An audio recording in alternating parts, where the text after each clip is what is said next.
Pemirsa indik pawowohan wilangan kasus COVID-19 nasional keuningin tedun ring tanggal 12 Desember. Wilangannya wenten penyuwan diri.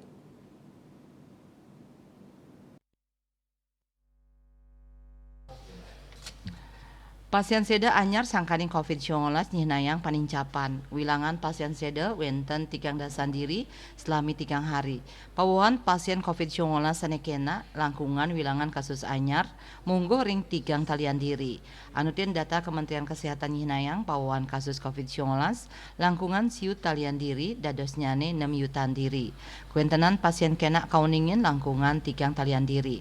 Raris pasien seda mawawa 3 siki diri. Selanturnya nih wilangan pasien COVID-19 sani kerawat langkungan 3 talian diri miwa sani keni penglalah ingan langkungan kali talian diri. Dia Dewi Bali Pos Nguningayang.